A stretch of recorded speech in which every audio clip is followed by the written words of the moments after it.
On the 1st of May 2026, renting in UK changes completely. If you're an expat and you're renting a property, this gives you more power. And if you're a landlord or even an aspiring landlord, getting this wrong can cost you months of lost rent. Here is the four biggest change of the Renters Reform Bill. The first is the end of fixed term tenancies. So from the 1st of May 2026, there'll only be rolling contracts. Previously, we used to have fixed term, 6 months, 12 months fixed term contracts. Now it's always going to be a rolling contract. And if the tenant wants to leave, they can give us a 2 months notice. So even if you have a fixed term contract, from the 1st of May, it turns into a rolling contract. For renters, this is sort of good news because you get some certainty on the length of your contract. And if you want to vacate the property, you need to give the landlord 2 months notice. From a landlord's perspective, it's good news as well.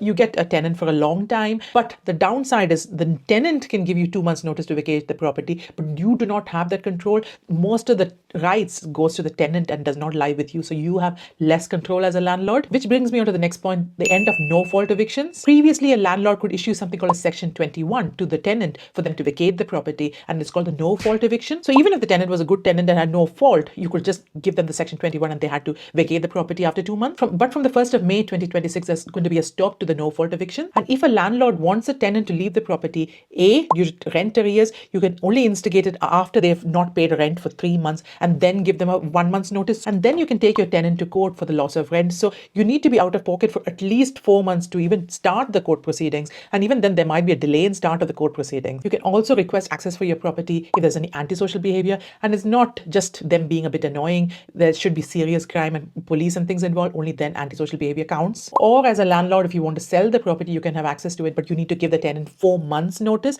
and you cannot do it within the first 12 months of a tenant moving in. So from a tenant's perspective, this is great because it gives them a lot more power. But from a landlord's perspective, this can be quite worrying. And the general advice is if you have a problematic tenant now, so issue them the Section 21 before the 1st of May deadline. The third big point is rent increases are capped. Previously, the landlord could just put their rents up whenever they please, but from the 1st of May 2026, they can increase the rent just once a year, and that too, it has to be the market rent. And if the landlord increases the rent more than the market rate, the tenant can take the landlord to court. From a renter's perspective, this is sort of good news, but it's likely that the landlord is going to put their prices up before this 1st of May deadline. From a landlord's perspective, I do not know of any landlords who increases their prices several times a year or increases it over their market rent. So it's only for a small proportion of probably unscrupulous landlords, which will be eliminated. But for landlords, it's not much of a difference. The next is limited upfront rent. Previously, if you were an expat with less credit score in the UK, newly arrived into the country, you would have to provide several months of upfront rent. But from the 1st of May 2026, the landlord can request only 1 month's rent upfront. Also, there's going to be a stop of bidding wars. So that's some good news for us expats who are renters as well. There's a lot more points that is covered in the rental reform bill,